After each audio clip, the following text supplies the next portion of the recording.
আপনাদের জন্য হচ্ছে আমার উপর যে বিশ্বাস রাখেন, আমি বলে দিচ্ছি আপনাদের জন্য সময় হচ্ছে 7 মিনিট।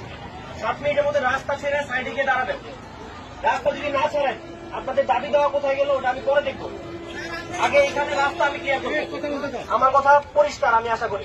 7 মিনিট সময়, 7 মিনিট পরে এখানে যারা থাকবেন তারা আমার ডিরেক্ট আদেশ ভঙ্গ করছেন এবং এই জনভোগান্তি ক্রিয়েট করছেন, এই মানে পানিশেবল ক্রাইমের আন্ডারে আপনারা জেলে যাবেন।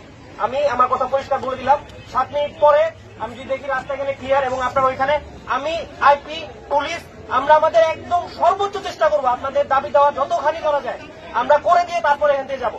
কিন্তু 7 মিনিট পরে যদি আপনারা এখানে রাস্তা যদি ব্লক থাকে, আপনি আমার পক্ষের না, আমি ধরে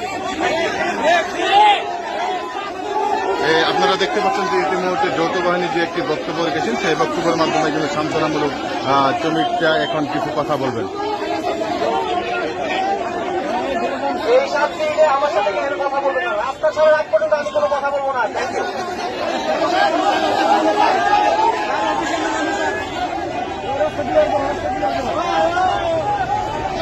রাস্তা কিন্তু ইতিমুহূর্তে যে যৌথ বাহিনীর যে বক্তব্য, সেই বক্তব্য শুনে কিন্তু শ্রমিকরা ইতিমুহূর্তে কিন্তু রাস্তা ছেড়ে যার যার অবস্থানে যাচ্ছে।